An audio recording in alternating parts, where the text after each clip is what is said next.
Good afternoon, everyone. I'm Ruben Alvarez, and I have the privilege of serving as the Chief Executive Officer of Latino Leaders Network, and it is my pleasure to welcome you all today. We know that you have busy schedules, so we're honored that you're able to join us today as we celebrate leadership. This year marks the Latino Leaders Network's 20th anniversary, and I'm very excited to take on the role of CEO to help advance our chairman, Mickey Ibarra's vision of providing a platform to bring our community together and to celebrate and recognize one of our leaders. And to set the record straight, Mickey's not going anywhere. He's still going to continue to chair the board of directors and lead our organization as we move forward. My role is to work with the board of directors and the sponsors to expand our work and provide more opportunities for us to spotlight and bring attention to the accomplishments of so many of our leaders.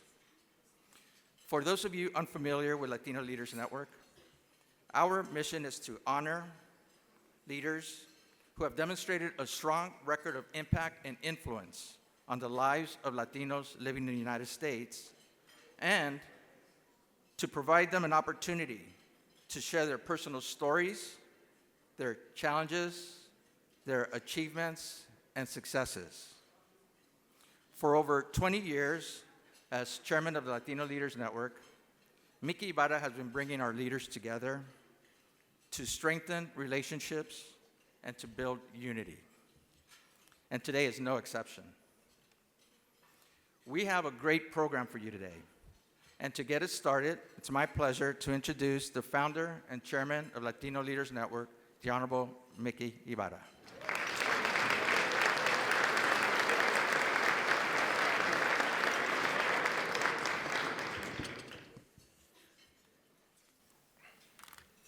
Thank you, Ruben. Ruben, we are grateful for your leadership and your willingness to assume responsibility for the continued success of the Latino Leaders Network, our first CEO. The addition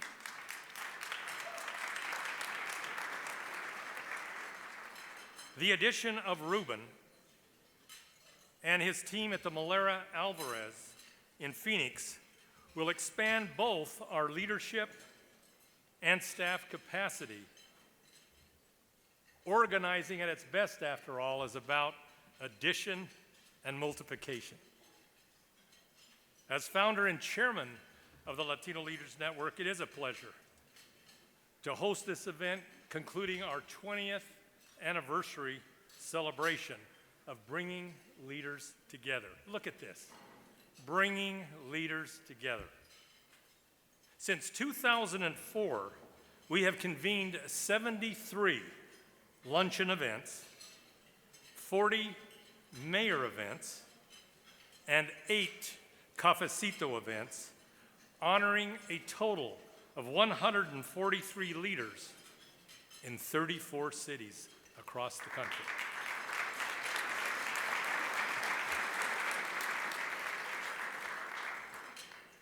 Now please join me in welcoming today's honoree, Governor Michelle Lujan Grisham of New Mexico. Governor.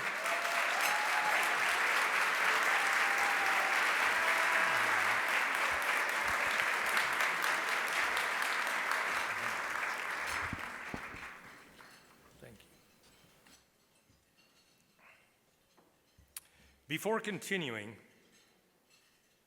I want to acknowledge the elephant in the room, so to speak. You know, when this event was scheduled a year ago, we believed, win or lose, following Election Day, it was important for all of us to come together at this time. For those of you who are disappointed with the loss of an election, a reminder: No victory is permanent, and no loss is permanent either. And the only remedy is to keep showing up.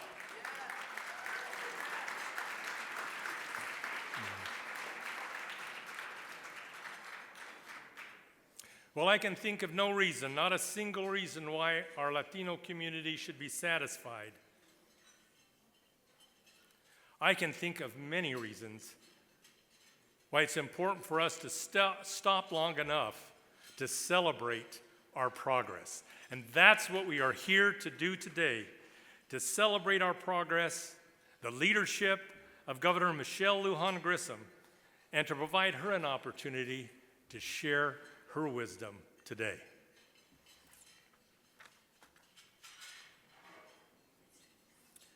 We start every luncheon with prayer. Ambassador Vilma Martinez will offer the invocation.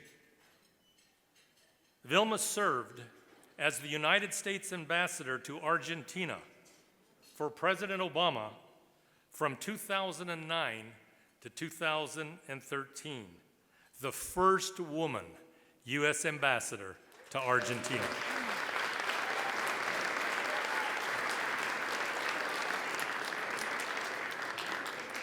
Thank you, Ambassador, for agreeing to offer a spiritual message for inspiration and to bless our food. Vilma? Okay. Thank you, Mickey.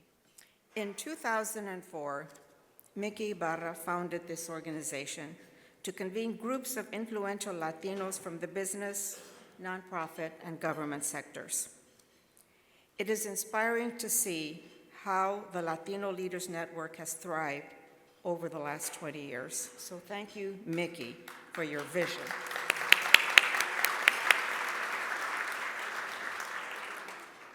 And thank you, who are gathered here, for your time and your energy. Today I address this assembly in an invocation, which is defined as the act of invoking something or someone for assistance. In church, it often introduces a prayer, a sermon.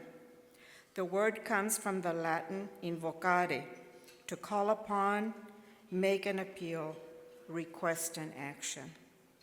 While I am not particularly religious, it seems to me that I framed most of my career around appeals and calls for action, whether that was as head of MALDEF, as a litigator, or as a diplomat.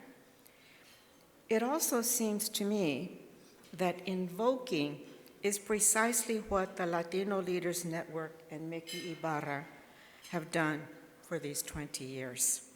In that spirit, I call upon all of you to model and live the founding principles of the Latino Leaders Network, which are, and I quote, to share your personal stories, grow relationships, and build unity.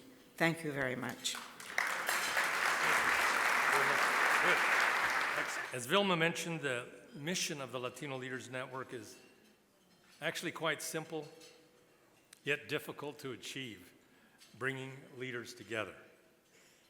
And with over 300 guests registered to attend this event, we appreciate your support and commitment.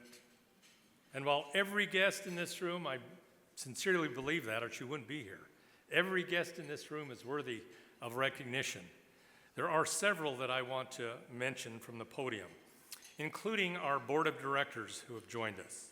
Those members, in addition to Ruben and myself, include Zoila Fernandez of Sacramento. Zoila.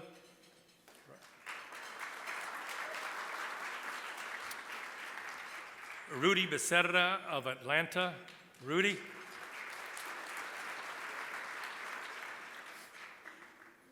And also Michelle Mingus of New York City. Michelle. Now, Michelle, stand up, would you please? Michelle served as a founding member of the Latino Leaders Board of Directors from 2007 to 2017, and as our executive director. We are grateful that last month, Michelle agreed to return to the board of directors to keep us moving forward. Thank you.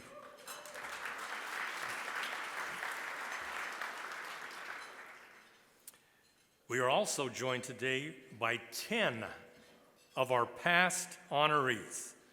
I would like our honorees to stand, please. Their names are on the big screens. Please, our past honorees, 2 of whom are right here at the head table.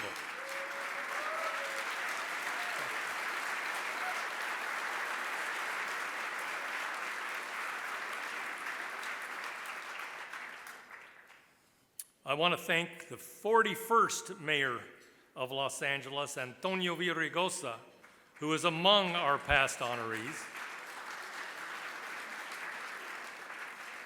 And to point out that we have convened 40 tribute to mayors, where we present the Antonio Villaraigosa Leadership Award to a mayor that includes us in their decision making.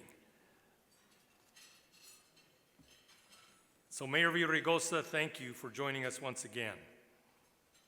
In addition, we're joined by Senator Lina Gonzalez of Long Beach. Senator, are you in the house? Also, Councilmember Monica Rodriguez, I know she's in the house. We said hello earlier. Also, Heidi Feldstein Soto, the Los Angeles City Attorney, is with us.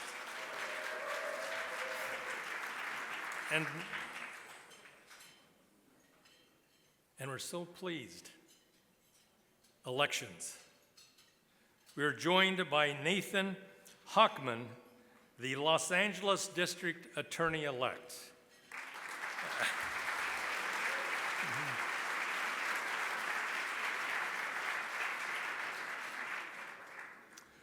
We're joined by a host of additional elected and appointed officials, community leaders. We're posting their names on the big screens as well. Please join me in thanking them for joining us today.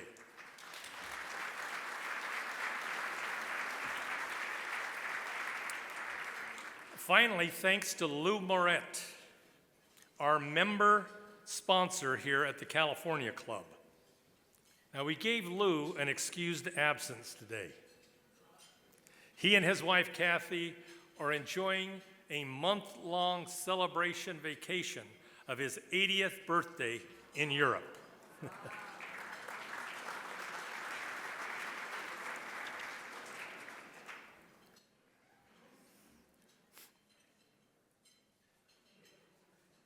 Special guest greetings.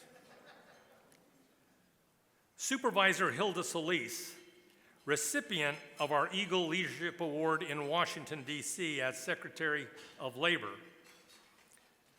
will offer greetings. Hilda, the daughter of immigrant parents from Nicaragua and Mexico, thank you for your leadership, Hilda, and public service as a member of the Obama cabinet, member of Congress, state legislator, and Los Angeles County supervisor.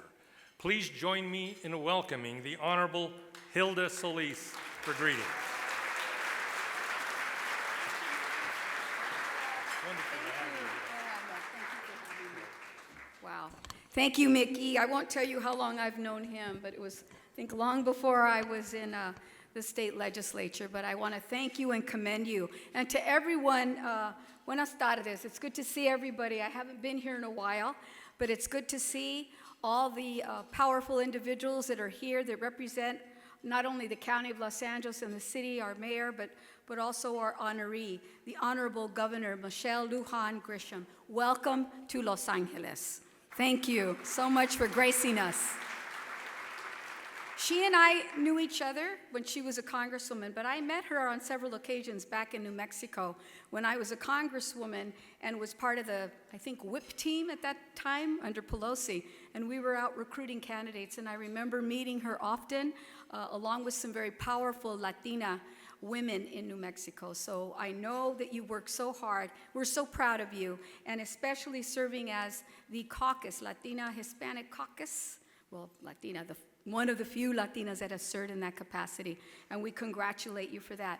Our very own Mayor Karen Bass, who is also a former Congresswoman that we know has done some tremendous work here now that she's back home.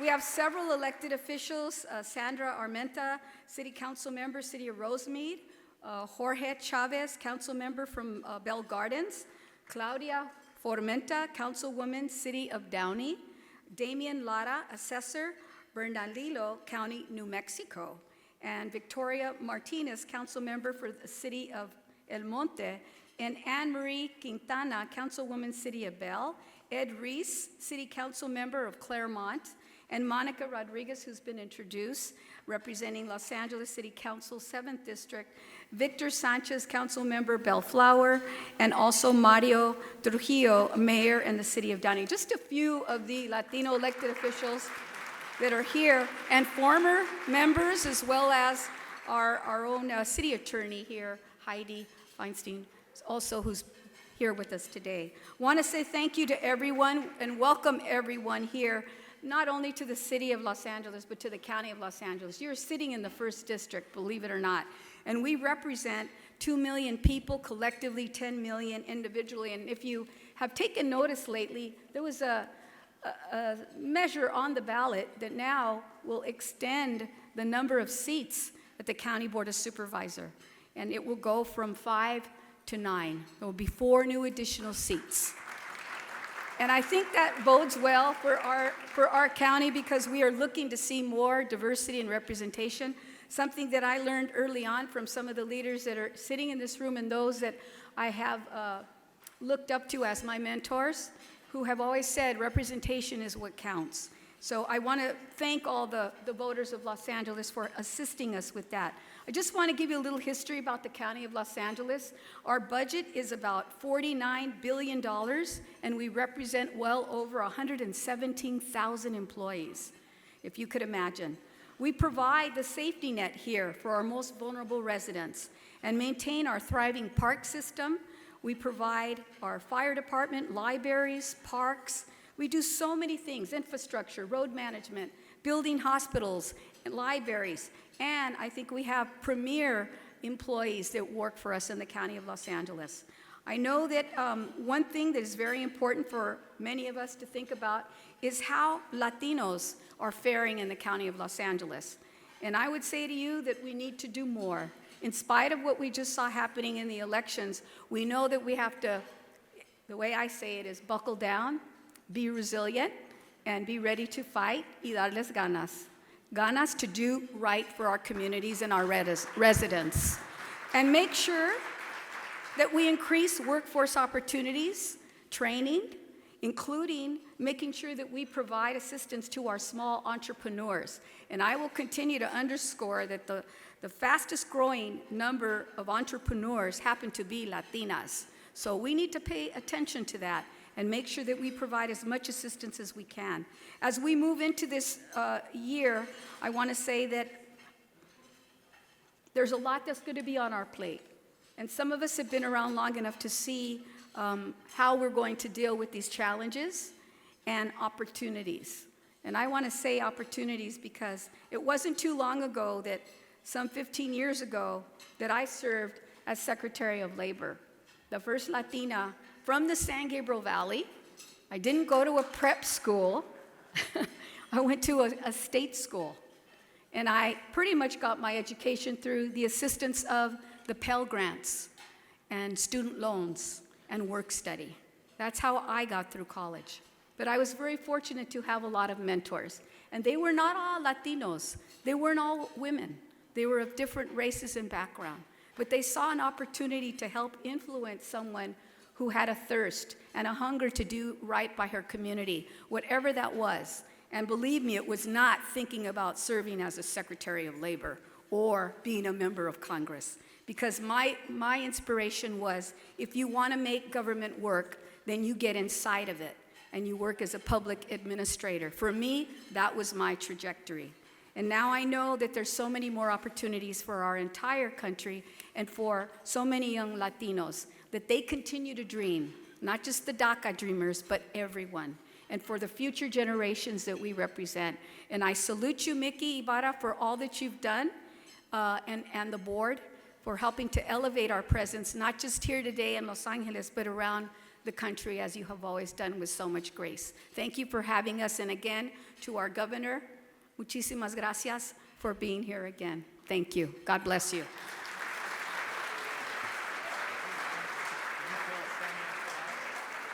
And now a word from our sponsors.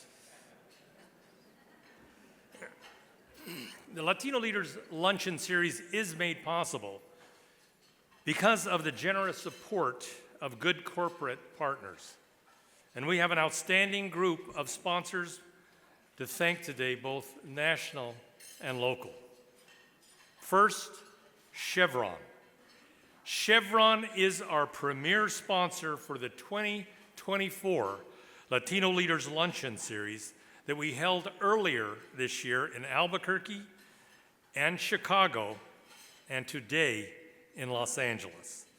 A longtime friend and former Fresno City Council member of the State Assembly in California, Henry Perea, who responded to our request for support.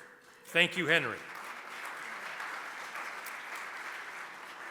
Jeff Wilson, Corporate Affairs Manager at Chevron, will now deliver premier sponsor remarks. Jeff?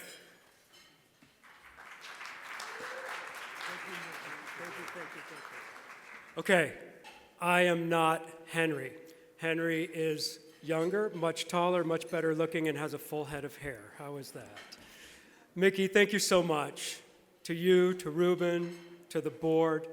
This is a humbling and intimidating room of leaders.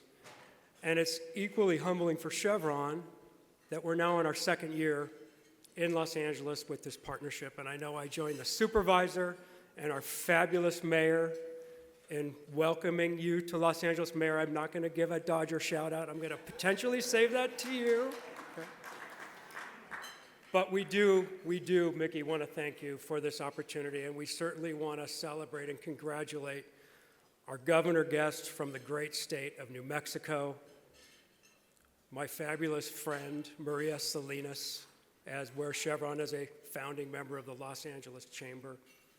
And I just wanted to share a story about something personal with the ambassador. In 1989, my father was a recipient of the MALDEF Social Responsibility Award, Gene Wilson. And when I informed him that I'd be here today representing Chevron beyond all of you, it really literally brought tears. So thank you, everyone, for your advocacy on behalf of Chevron. We so greatly value this partnership, and it's an honor to be here with my colleagues before you. Thank you.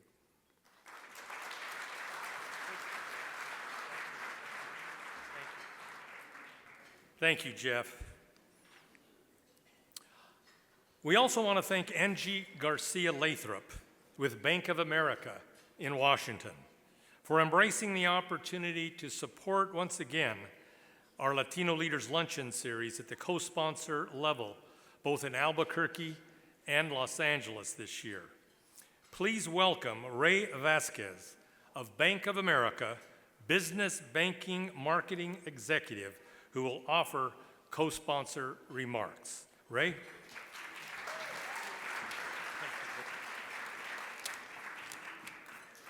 Good afternoon, everyone. On behalf of Bank of America, I'm really pleased to be here with you today to honor the amazing governor of New Mexico, Honorable Michelle Lujan Grisham. Round of applause for the governor. The Latino Leaders Network, an outstanding organization that brings people together and inspires us to work as a united group to advance the interests of Latinos throughout the country. Bank of America shares that same commitment. With nearly 40,000 Hispanic Latino teammates, we are committed to the success of Latino communities throughout the U.S. We understand that Latinos are a major driving force of the U.S. economy, accounting for the fastest growing portion of the U.S. GDP, and are committed to serving this community. In fact, Bank of America recently released and commissioned the first ever U.S. Latina GDP report titled Dando Vida a la Economía, Giving Life to the U.S. Economy, which explores the impact Latinas have made to this great country. The report found that the total economic output of U.S. Latinas was $1.3 trillion in 2021, up from $661 billion in 2010, and larger than the entire economy of Florida. This represents more than a 50% growth in a decade and almost 3 times the rate of the non-Latina GDP during the same period. Despite being just 9% of the U.S. population, Latinas are responsible for 30% of the growth of the U.S. labor force since 2010. I encourage all of you to go online and review this information. This report was produced by Dr. David Hayes Bautista of UCLA and Dr. Matthew Feenup from Cal Lutheran University, and the website is latinagdp.us. To ensure we are meeting the needs of our 15 million Hispanic Latino clients, including 1.2 million business owners, we've established Hispanic Latino business councils in almost 30 markets across the country, where we have the highest population of Latino clients, including right here in Los Angeles. These councils help provide perspective and insights to help us better understand the needs of our Latino clients. We recognize the Latino community is an increasing, strong, optimistic, vibrant, and growing segment of our economy. We're here to help support it. We know that there is more work to do, and we're committing to doing this work with all of you in this room and others across the country to continue to advance equality in our country and create economic opportunity for all. Thank you very much.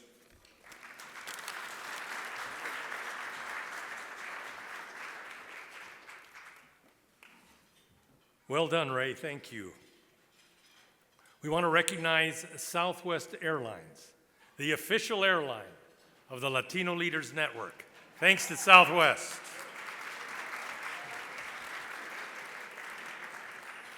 Now, I know that we all enjoyed our network reception earlier in the main lounge, courtesy of 2 important sponsors today, both Edison International and Southern California Gas. Please thank our 2 network reception sponsors. We also have 3 Chairman Circle sponsors with us: Waste Management, CVS Health. I know that Shannon Butler is here. We're grateful to CVS Health. And a new sponsor, and also a member of this California club. We are grateful to Alex Martin and Alex Chavez Sr., originally from New Mexico, for their first-time sponsorship and their support as members of the California Club. Thank you.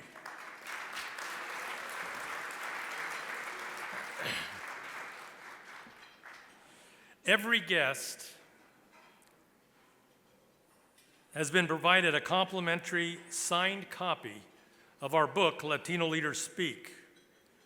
You'll find them in your gift bag with a QR code directing you to a curriculum guide, courtesy of Teleku, our book sponsor.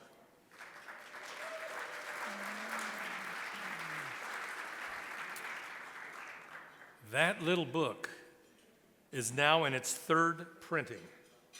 I am pleased to share that our publisher, Arte Publico Press, at the University of Houston, will release Volume 2 of Latino Leaders Speak next fall with 30 additional keynote remarks delivered at the Latino Leaders Luncheon series. We want to thank Michael Lizarraga of Teleku. Thank you, Michael.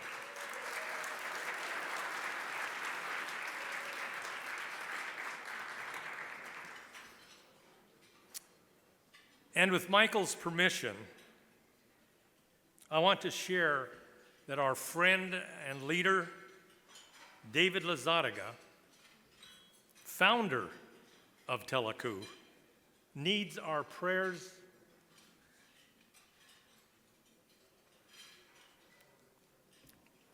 and blessings as he battles to restore his good health. Michael, please convey our best wishes to your father.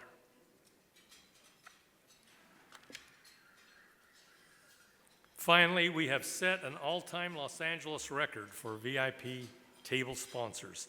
You'll see the logos on the big screens. Again, please join me in thanking all of our sponsors for making this possible today.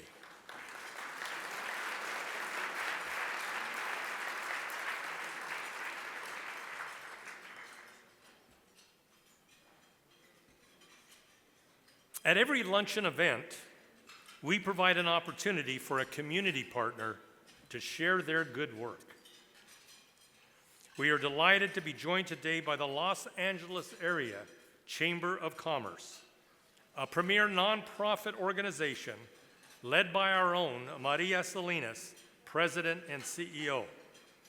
In 2018, Maria became the first woman and Latina to lead the chamber in its 132-year history. Please welcome Maria to the podium for community partner remarks.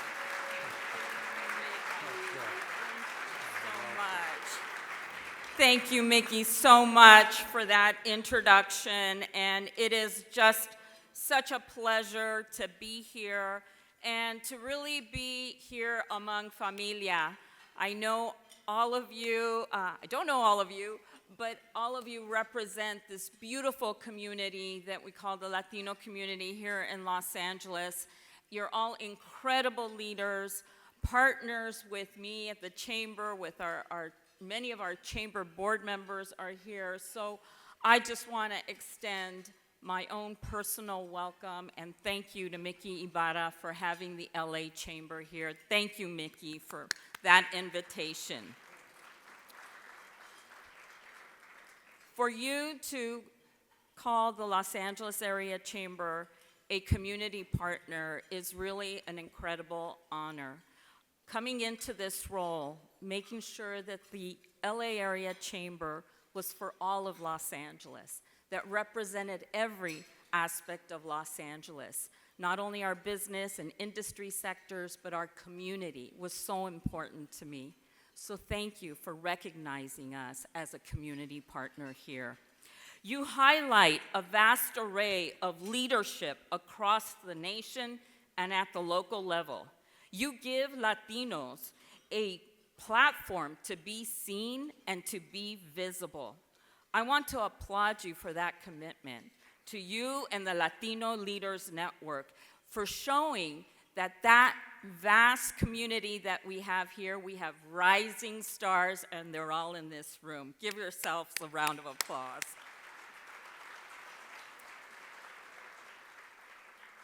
I'd like to congratulate the Honorable Michelle Lujan Grisham.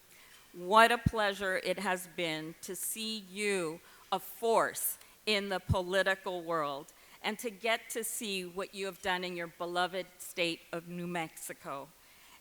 And I love our chat in the ladies' room over there. We talked about we are like Teflon. We're gonna get up and go and just conquer this world. So let's give her a round of applause for her incredible leadership, not only in the political world, but for so many Latinas across the country. At the LA Area Chamber, we have a deep history of supporting the growth of Los Angeles to the global community that it is today. Los Angeles economy is diverse and it's marked by great innovations, transformative ideas that can be cultivated here in Los Angeles.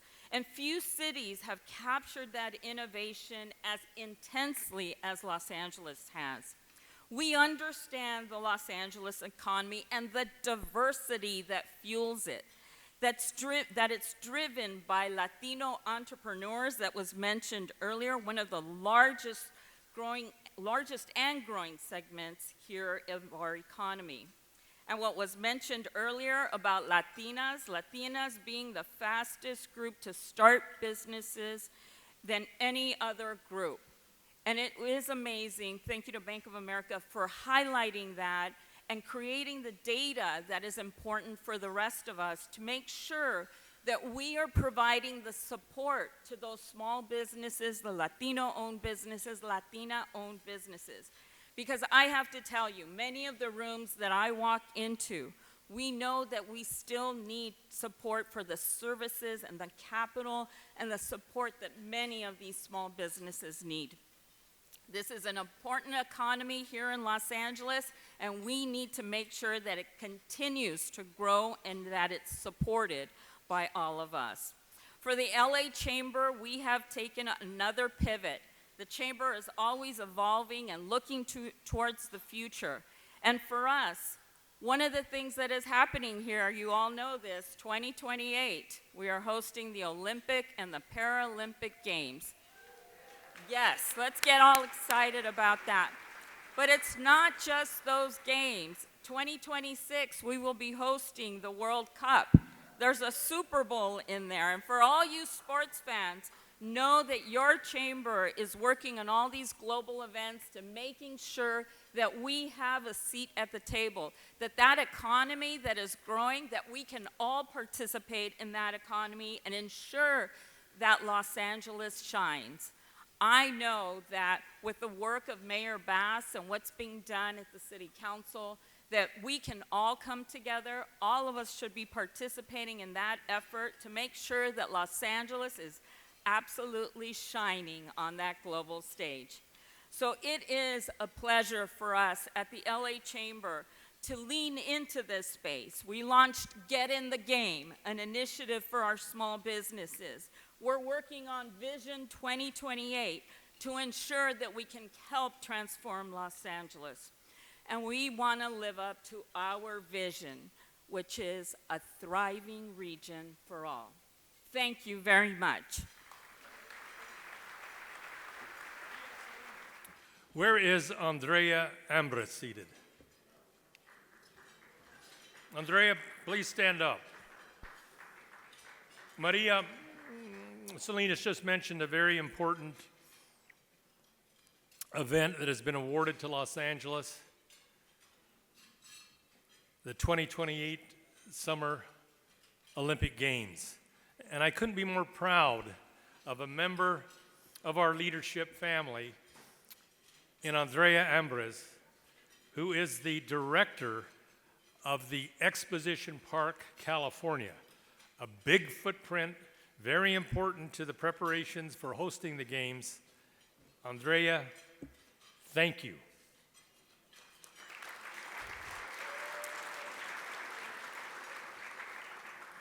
There's also one additional acknowledgement I'd like to make. We have another past honoree that has joined us, and she is very special. Barbara Carrasco, who was honored with our Chairman's Award 3 years ago,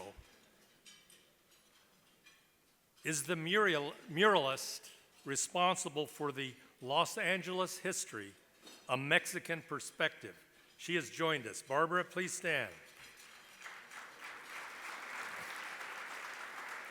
Now, those of you that are clueless, what? An 80-foot mural depicting the history of Los Angeles from a Mexican perspective. It was locked away for many, many years because some disagreed with portions of the mural. Well, I was so fortunate to be given the opportunity to be schooled on this mural just yesterday at the location where it will be on full display, available to the public as the new Natural History Museum of Los Angeles County is open. That's Sunday with Barbara Carrasco. I encourage everyone to take a look.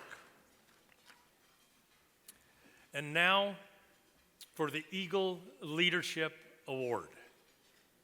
To begin, we'd like to share a brief video tribute.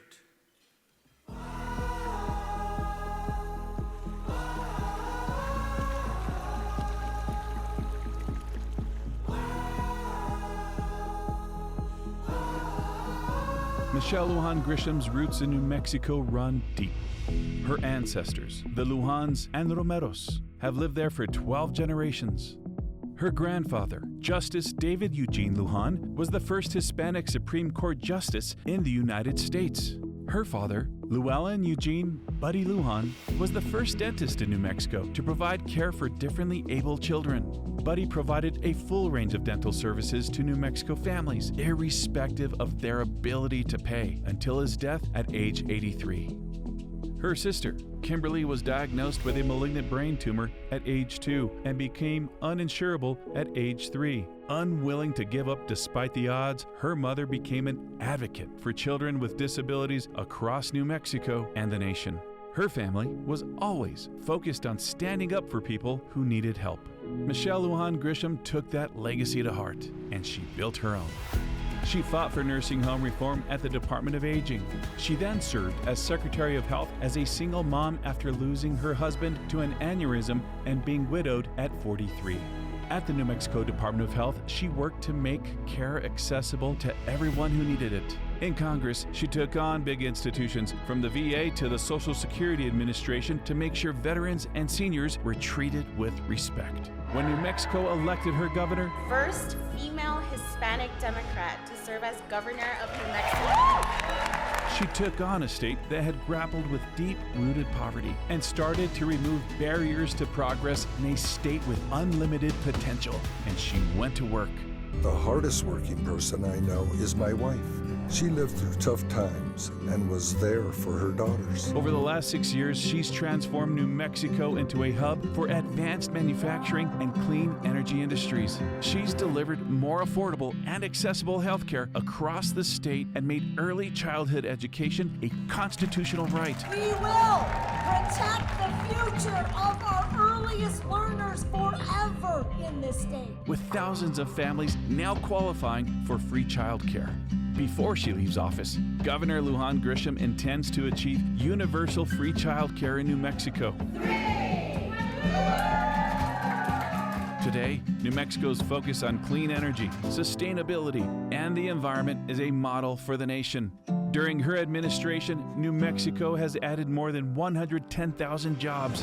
Last year, New Mexico boasted the highest wage growth in the nation. And over the past 3 years, Governor Lujan Grisham's leadership has produced the nation's sharpest drop in child poverty, with New Mexico falling from 50th to 17th in the nation.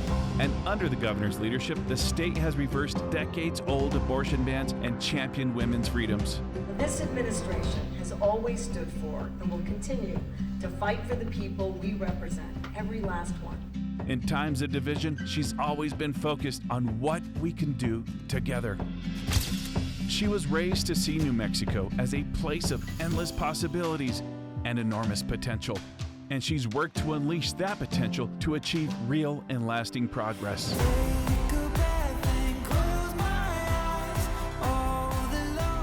A New Mexico worthy of its past, built for the future, made for all.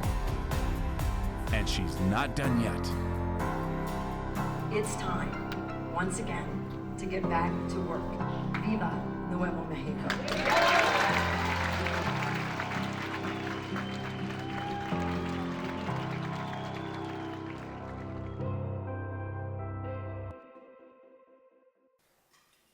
We are delighted to be joined again by the 43rd mayor of Los Angeles, Karen Bass.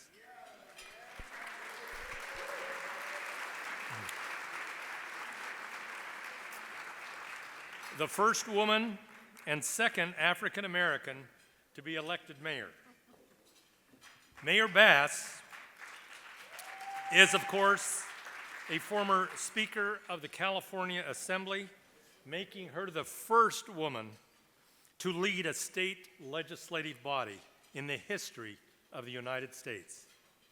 She, of course, also served as a member of Congress, along with her congressional colleague, Representative Michelle Lujan Grisham. Mayor Bass is no stranger to the Latino Leaders Network. She joined us here in 2002, I believe in her first public event as mayor-elect of Los Angeles. She then promised to return as mayor of Los Angeles, and she did. And here she is again to join us, and we're grateful. I also want to share that Mayor Bass was honored, presented the Antonio Villaraigosa Leadership Award at our Tribute to Mayors in our nation's capital at the Mayflower Hotel this January. So again, Mayor Bass, thank you so much. She has agreed to introduce and present a tribute to our keynote speaker and honoree. Mayor, thank you for being here. And thank you so much for your leadership over all of these years. As was mentioned before, you have been the mentor and guide for so many people, many of them here in this room. But one thing I know is that they're all over the country. So thank you once again for all that you do. So we have been on such a roller coaster. All of the Angelinos, on Friday, 2 Fridays ago, we were top of the world. 220,000 people out in front of City Hall, all celebrating the Dodgers. It was wonderful to see the city come together like that. It was great. A couple of days later, I was in Boyle Heights unveiling the massive and beautiful mural of Fernando Valenzuela. And then, 72 hours later, that roller coaster went down. And I just have to say that the level of anxiety and concern that is happening in our city, and I know is happening all over the country with people being fearful, especially people who are immigrants to our country and to our city.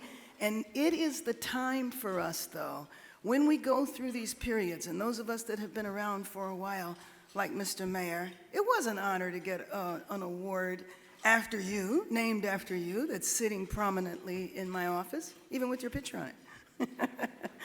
But, you know, we've been through these times before, and when you go through these times, that's when you have to have the most unity possible. You have to stick together. You have to say that this is, first of all, a country of immigrants. And one thing that is so nice to be home from Congress, I gotta tell you, is that immigration is not a controversial issue in this city.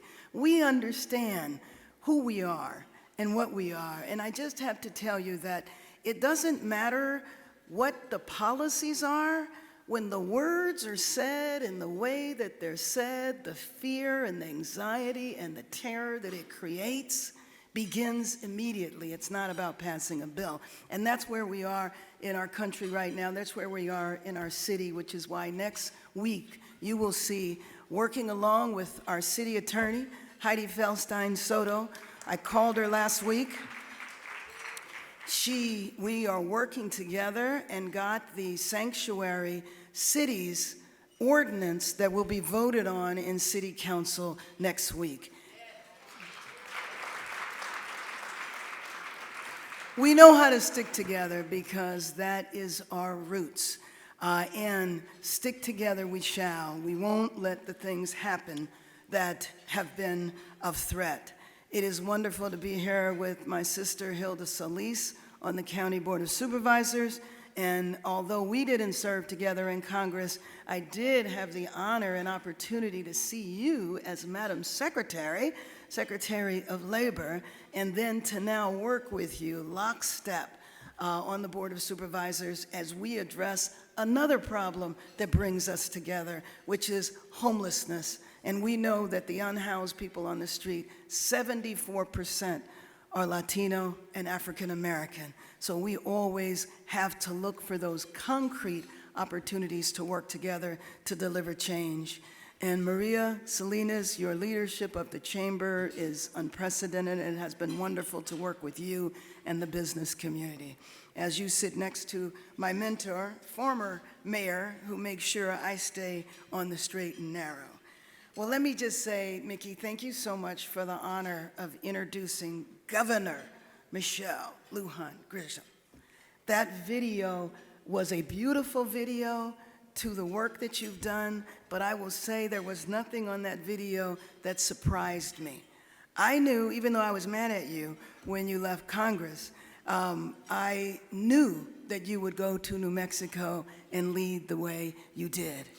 A few of the formalities of her history, of her bio: the 32nd governor of the state of New Mexico and the first Democratic Latina to be elected governor in U.S. history.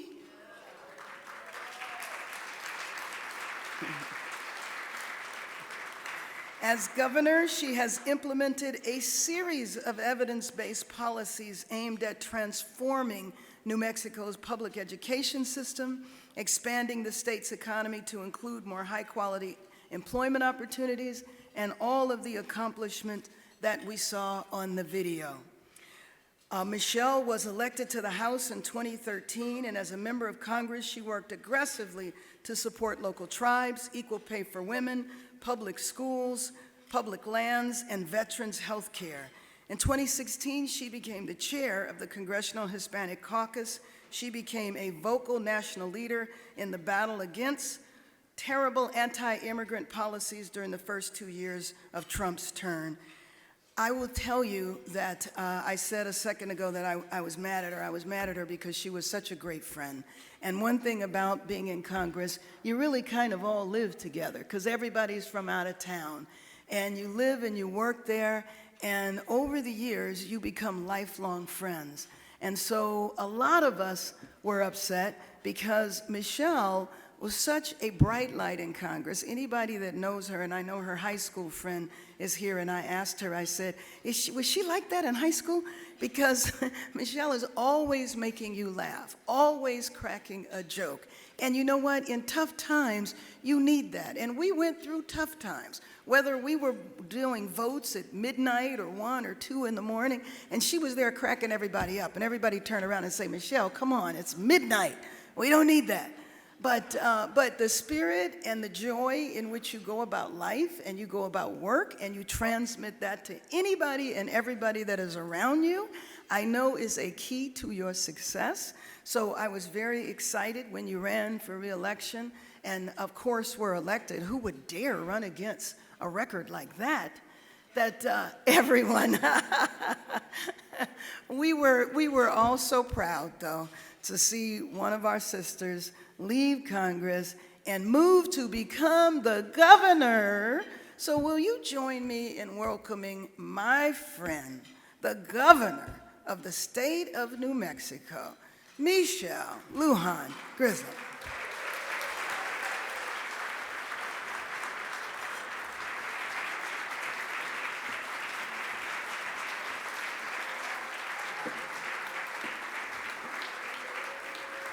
Wow. Well, that was very nice. What the mayor didn't tell you is during the video, I said, oh, why am I always yelling? She said, because nobody can see you. That's why I have to be on a giant standing box, Madam Mayor. The other story that she didn't tell you is I have a little tiny, really, it's minuscule, teeny-weeny character flaw in which I insert myself in everyone's business and work, whether I have any expertise in that or not.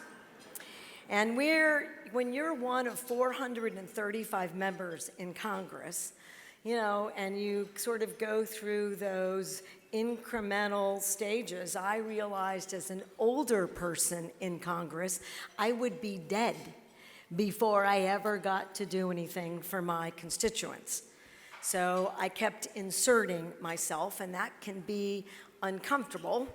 And Congresswoman Bass was in charge of a group that was rewriting all of the policies in the House for the Democratic caucus because there was some natural tension between new members like me, who wanted to be doing everything all at once, and members who had experience, expertise, and seniority, who were also not leaving anytime soon. It's a really tough job.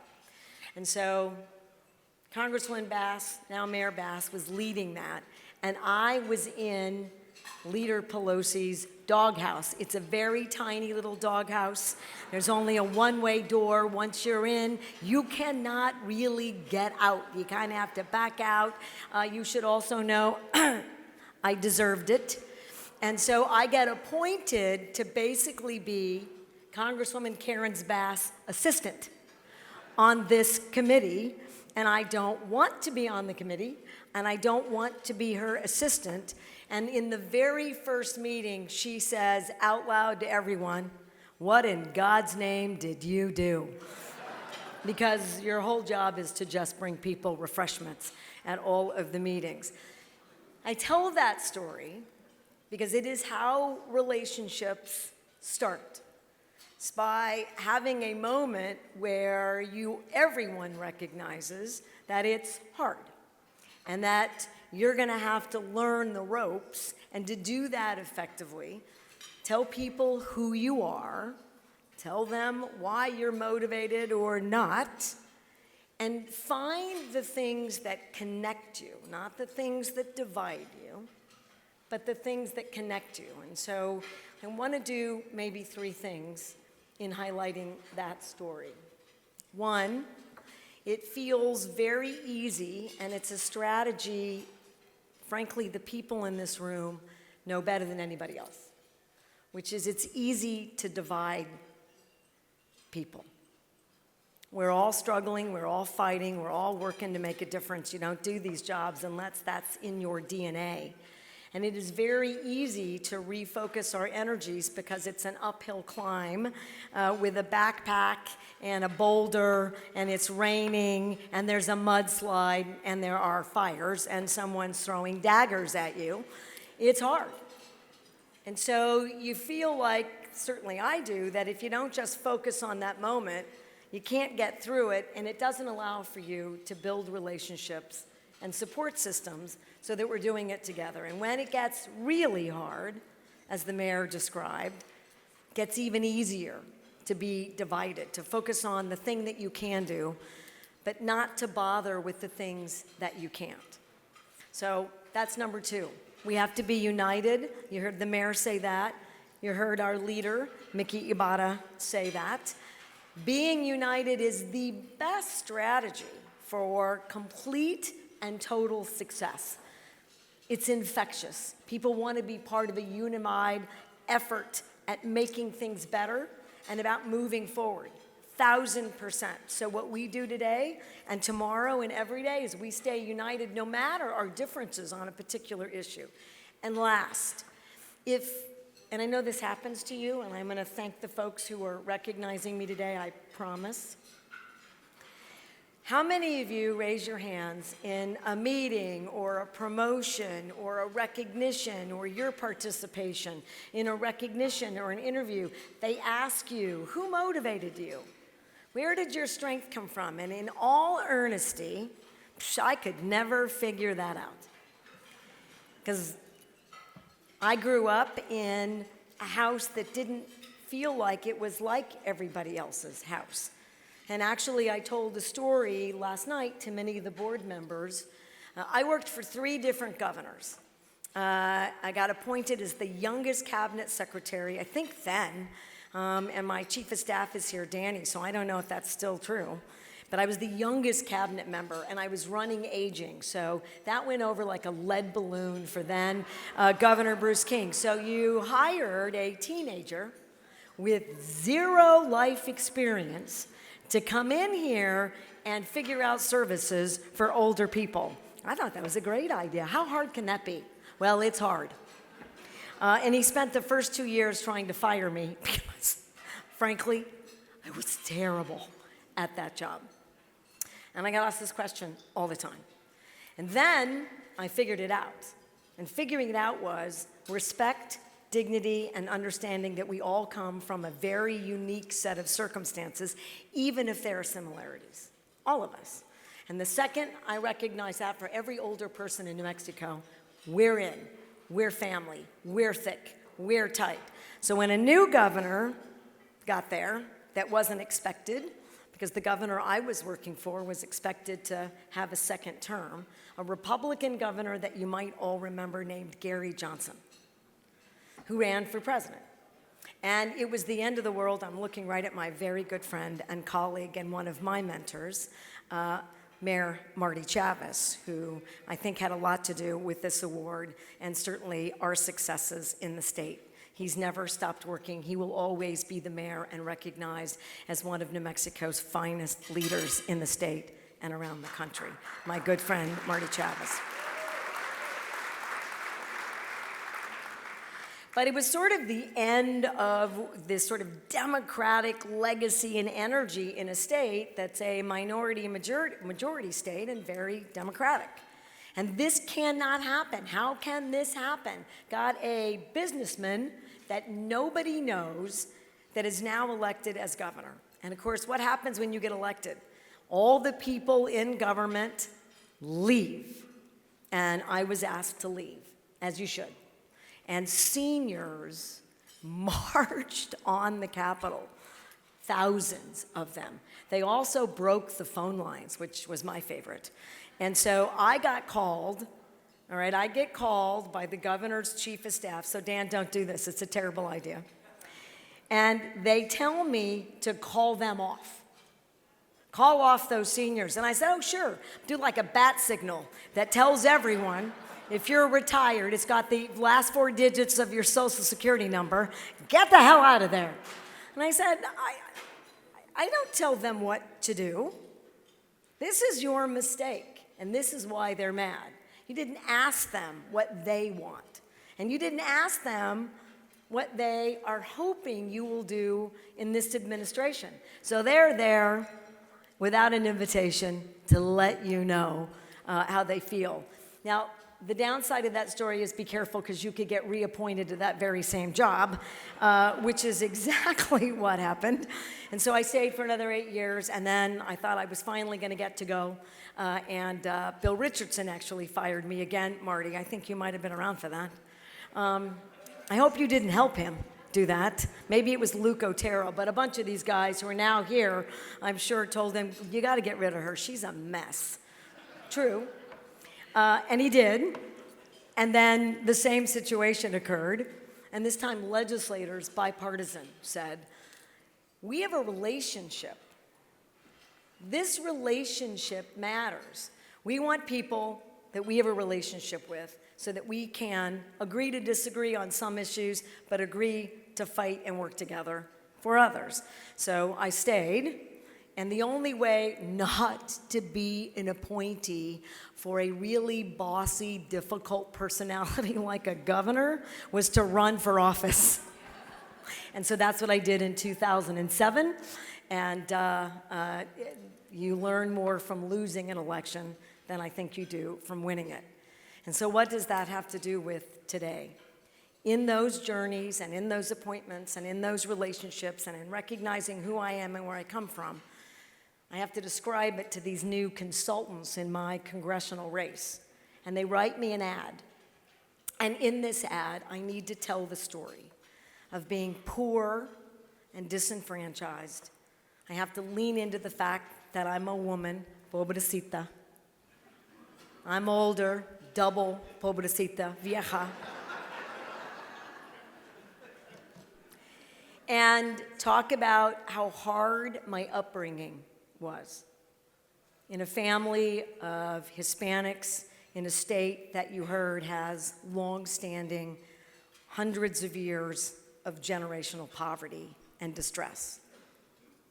And I look at this consultant and say, you're fired because you don't know anything about me. And that's not my story. My story is completely and uniquely my own, and that's not what it is. So here it is. I'm the oldest of 3. The territorial governors of New Mexico are my direct relatives. I'm a descendant. My great-grandfather was the largest sheep rancher in the West and in the state, in the northern Union County. He had 5 sons. All 5 sons were educated in Ivy League colleges in the United States, and all of them were wealthy gentlemen as a result, and they didn't understand ranching, so the ranch went away and they all had to go to work. My father also, medical degree, dentist, graduate degree, met my mother while he was serving his country in Germany, brought a woman from Brazil, Indiana, with the last name Jackson, who didn't know that Catholics are a major religious group in the United States, in spite of having a Catholic president that was very popular. And she has no idea. She takes a little tiny train to a little tiny place in New Mexico called Lamy, and gets off and sees high desert, no people. Antonio, more cows. Antonio didn't know what a cow was. They were those big, four-legged, furry, you ate a chicken, but you definitely had a cow last night, I saw it. So this is a culture shock. So I have what we like to refer to in Santa Fe then, an integrated family, with probably the first woman in the city of Santa Fe to try to take on the Catholic Church and flat out refuse to wear a mantilla. Not gonna happen. That went over like a lead balloon in the 60s, let me assure you. Different. I had my own room. I had a house with a pool. Are there any houses right now in Santa Fe with a pool? I don't think so. I went to a private high school, and it was always clear that my path would go to college and a graduate degree. Not the stories from people that we talk about in generalizations who are Hispanic or immigrants. And we say 12 generations, it's more like 16. Right? It's the 1500s. So it's a different story, but it's a powerful story. And at first, I was feeling a little entitled. I had a different story. I wanted for nothing. It was easy and fun and happy and funny, and my dad was beloved. And then you have a realization the first time you have a really hard problem to solve. A woman who calls you in tears, who's gonna lose her house, who has a son who's been in trouble, who has a girlfriend that figured out how to hack all of your accounts and took all your Social Security, who leveraged your house in a mortgage and you're gonna lose it, who doesn't know how to navigate or figure out how she's gonna live, who's also 87, who finds herself going to court because her son and this woman are gonna try to get a guardianship and put her into a nursing home against her will. And I realized the law is actually against us in 1987. But you know what that did to me? That really pissed me off, all right? And I realized, why am I so angry about this injustice? I will tell you why. My father, when he returned home from serving his country and set up his dental practice, realized what so many healthcare professionals still realize. There are too many people who don't have access and can't pay for any services everywhere, even today with the Affordable Care Act. And now dental services are barely covered anywhere by anyone. My dad built a dental office in our garage. I thought everyone had that in their garage. And, I mean, we always had our cars outside. It's because you have a dental chair in the garage. We had patients coming in and out of the house 24/7 for most of my life because it was the only place they could go to get dental services. And he did that for free for whole families. We ended up with cats and chickens and goats and elk meat and deer meat and all kinds of stuff that my mother had no idea how to cook because my dad was just trading. He created dignity for the people that he served. And when I was campaigning all over the state, I met more people who said, I never got sick. Our whole family got dental care. We would take a 3-hour trip because your dad would provide free care. He also was the dentist for the Carmelite nuns who take a vow of silence unless it's health care. And I can remember my dad pacing the house, just really not wanting to go to the office the next day because they were all going to talk for hours, and he was going to drive him insane. I still get notes from all those mother superiors We lose one, a new one, and they all write me every year to tell me what a difference my father made for them. When my father died, he owed a sizable sum of money to a dental lab, and my dad died destitute. And I had no idea. And as a lawyer, I'm navigating that estate. I didn't understand. It's because my father paid for every lab bill, every bridge, every pair of dentures, every implant, everything, every cap for every New Mexican. And even when he couldn't work, he paid that bill every single month because he felt he had an obligation to lift everybody else up. And while this was happening in my perfect childhood, where I was a bit entitled, my mother, who is now navigating my sister, who has a malignant brain tumor at 2, with no healthcare services in a rural state. They have to fly all around the world. It was an anomaly that she lived every day. Some doctor would tell her she will die. It's a month, it's a day, it's a week. For my sister's whole life. She died when she was 21 from those brain tumors. And my mom fought like mothers do for their children. And she marched in the halls of Congress with a high school education and nothing else to arm her except the love of her family and her children, and the notion that there were too many mothers and fathers in this situation. And my parents privately paid for hair care while I went to a private school, swam in a pool, did whatever I wanted to do, went to college on a family scholarship and free ride, and went to law school in the same way. I don't know how they did it. They made it so easy when it wasn't. And I realized, and now I'm going to end. That experience empowers me to connect all of the dots and to recognize that our own hardships and challenges are in fact our own. And in fact, when I lost then, I have a new love of my life. You saw him in that hideous giant truck. He used to be a Republican. Dear God. Made it clear he would never vote for someone like me. And then God punishes you because now we're married. I don't know who's more punished, me or him. I think it's even. It's even.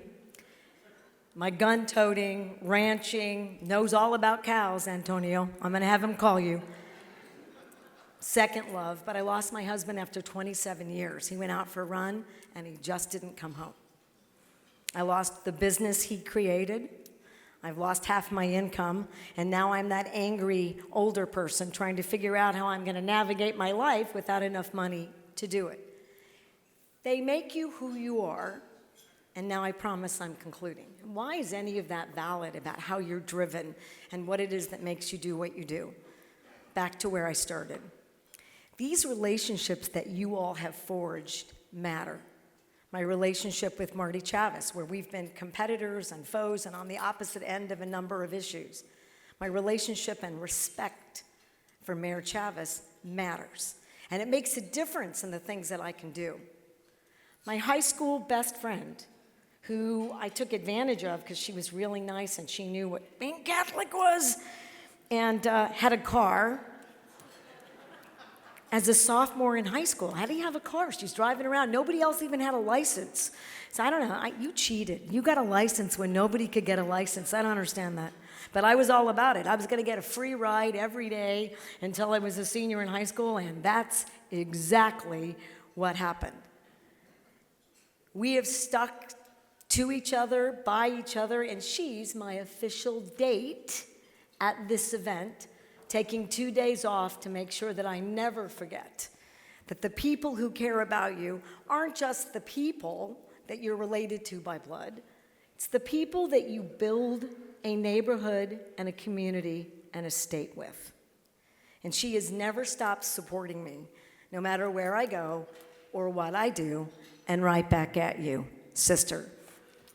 And the stuff that I've done to Anna is just terrible. And then lastly, Mickey. It means a ton to everyone here that you recognize jobs well done, challenges people face, that you give us an opportunity to get to know each other better and to recommit, and that you get to highlight that, well, now you know my entire nutty personal story, that there are things in New Mexico, like around the country and right here in LA. I spent this morning looking at some of the projects for folks who are unhoused and working with somebody I respect to help me get it right in New Mexico. New Mexico has a multitude of significant challenges that we are still facing. But I will tell you, in just a few short years, because COVID was, I was going to use a really terrible word, and I can see Dan, don't do it, resist. All right, I'm going to resist, but only this once. We are now the only place in America with a constitutional right and a cradle to career. And when I mean a full on-board educational home support, home visiting, free childcare, free pre-K, where we're doing new brain architecture for our little ones. Are you ready? So that they won't need, even with the diagnosis of autism, many, if not most of them, will never need special education in the state of New Mexico ever again. A moonshot in K through 12. Extended learning, a literacy institute where the numbers are rising. We were 50th, we're coming right up. That's still a challenge, but you watch our literacy and you watch our STEM educational scores. And then free college, 2-year, 4-year, part-time, full-time, not just community college, anywhere, no wrong door, trades, apprenticeships, all of it, everywhere. We have the highest first-time enrollment, largely Hispanic women in the country. Highest overall college enrollment, only second to New Hampshire, and they barely by a smidge. We have one of the top economies, one of the top employment growth, top wage growth. We are leading the country. We're even beating the pants off California in renewable energy. I'm going to call Gavin and said I said that right out loud. 41% of what we produce and use is renewable in a state that we produce the second highest amount of oil and gas in the country. And as weird as that sounds, Chevron's right here, they'll tell you. It's the cleanest barrel of oil and the cleanest liter of gas anywhere on the globe, and we're doing that work together, and we're not using fresh water. I don't know where Chevron is. I just pointed to that table. All right? We're getting it done. We're making a difference. We're all on the same team. We're moving New Mexico forward. More health care, more everything, showing that we didn't double the population. We just have 2 million people. Hispanic families, not just Hispanic families, with people, I'm related to the first million, all of us. I can't do that 23andMe because I'm going to find out that we're too closely related, and it's just information I don't need at this point in my career. So Brian Colon, we're probably related, just get over it. If we can do it, with billions, tens of billions. Altogether, all of our funds are over $80 billion in an economy that's growing faster than double the national average in every single sector that we are engaged in. Means that if we can do it as one of the poorest states in the nation, there isn't a story or a family or a group or a leader who can't achieve their own dreams and visions in that same way in America. I'm very proud. Thank you, Brian. I'm very proud to be here today. I'm lucky to be here today. And I know that we're going to stay united. We're going to stand tall. I'm the shortest governor in the country. I was the shortest damn member of Congress. I was the shortest Bernalillo County Commissioner. I was the shortest. I'm always the shortest. I'm 4'9". I know that was a burning question. How short is she? I'm the cutest. I'm going to go with that. That is a lot better than the stuff people usually say about me. If we stay focused and we stay united, they cannot hurt us. They can delay us. They can frustrate us. They can make us a little angry, like my 87-year-old client. They can exasperate us. They can embarrass us. but they cannot shake us from our foundations of who we are and what we believe in and what we know we can achieve when we do it together. So I'm committed to doing this work, Mickey, with everyone here all across the country. Let's do it together. Oh, thank you. Thank you.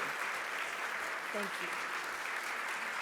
On behalf of the Latino Leaders Network, Governor, it is my pleasure to present the Eagle Leadership Award for your outstanding contribution to our community, to the state of New Mexico, and our country.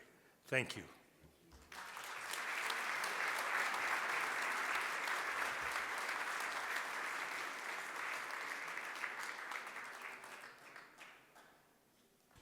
As you know, good events don't happen accidentally. They require good planning and even better execution. I want to thank the event team led by Jana Donner in the back of the room and the rest of our team that's pictured here on the big screen. So again, please thank our event team for the Latino Leaders Network.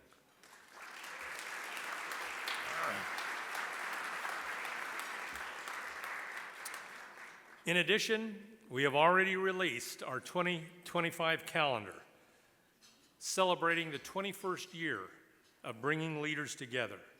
We're delighted to mention that we'll convene events not only in Washington, D.C., but as well Phoenix, Tampa Bay, Austin, and yes, again, in Los Angeles next year. Please contact us. You that are interested in sponsoring once again, please contact us so that we can make our plans.